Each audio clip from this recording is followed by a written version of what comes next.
Generally ಒಂದು misconception ಇದೆ, outside food unhealthy, ಮನೆ ಫುಡ್ ಹೆಲ್ತಿ ಅಂತ. ಅದು ಚಾಯ್ಸಸ್ ಆಫ್ ಫುಡ್ ಹೇಗೆ ಮಾಡ್ತೀರಾ ಅನ್ನೋದ್ರ ಮೇಲೆ ಡಿಪೆಂಡ್ ಅಂತ ಎಕ್ಸಾಂಪಲ್ ಕೊಡ್ತೀನಿ.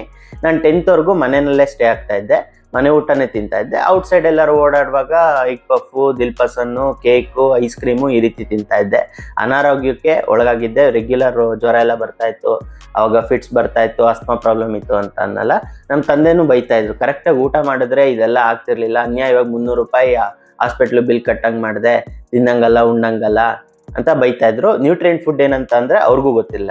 ನೆಕ್ಸ್ಟ್ ಡಿಪ್ಲೊಮಾದಲ್ಲಿ ಹಾಸ್ಟೆಲ್ ಜಾಯ್ನ್ ಆಗಿದ್ದೆ, ಅಲ್ಲೂ ಅನಾರೋಗ್ಯ ಬೀಳ್ತಾ ಇದ್ದೆ. ಆ ಫ್ರೆಂಡ್ಸು ರೋಗಿಷ್ಟ ಅಂತಾನೆ ಪೆಟ್ ನೇಮ್ ಕಟ್ಟಿದ್ರು.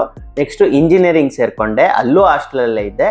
ಫ್ರೆಂಡ್ಸು ಬಾಡಿ ಬಿಲ್ಡರ್ ಅಂತ ಕರಿತಾ ಇದ್ರು, ಬಿಕಾಸ್ ನಾನು ರೆಗ್ಯುಲರ್ ಜಿಮ್ ವರ್ಕೌಟ್ ಮಾಡ್ತಾ ಇದ್ದೆ, ವೇ ಪ್ರೋಟೀನ್ ತಗೊತಾ ಇದ್ದೆ, ಹಾಸ್ಟೆಲ್ ಫುಡ್ ತಿಂತಾ ಇದ್ದೆ. ಜೊತೆಗೆ ಚಾಯ್ಸಸ್ ಆಫ್ ಫುಡ್ ಗೊತ್ತಿತ್ತು, 2 ನಾಟಿ ಕೋಳಿ ಮೊಟ್ಟೆ ಡೈಲಿ ಕುಡಿತಾ ಇದ್ದೆ, ಜೊತೆಗೆ ಮಲ್ಟಿ ವಿಟಮಿನ್ ತಗೊಂತಾ ಇದ್ದೆ. ಸೊ ನನ್ನ ಆರೋಗ್ಯ ಫಿಕ್ಸ್ ಆಗಿತ್ತು. ಈವನ್ ನೀವು ಮನೇಲೆ ಬರೀ ಪುಳಿಯೋಗರೆ, ಚಿತ್ರಾನ್ನ, ದೋಸೆ, ಇಡ್ಲಿ, ಈವನ್ ಮುದ್ದೆ, ಸಣ್ಣ ಪುಟ್ಟ ಮೈಕ್ರೋನ್ಯೂಟ್ರಿಯೆಂಟ್ಸ್ ಇರ್ಬೋದು, ಬಟ್ ಅದು ಕಾರ್ಬೋಹೈಡ್ರೇಟ್ಸ್. ಈ ರೀತಿ ಫುಡ್ ತಿಂತಾ ಇದ್ರೆ ಸ್ಟಿಲ್ ಅನಾರೋಗ್ಯವಾಗಿ ಇರ್ತೀರಾ. ಸೊಪ್ಪು, ಹಣ್ಣು ಜೊತೆಗೆ ಪ್ರೋಟೀನ್ ಅನ್ನೋ ಫುಡ್ ಇನ್ಕ್ಲೂಡ್ ಮಾಡ್ಬೇಕು ನಿಮ್ ಡಯಟ್ ಆಗಿ, ಅವಾಗ್ಲೇ ಮನೆ ಫುಡ್ ಹೆಲ್ತಿ ಆಗೋದು.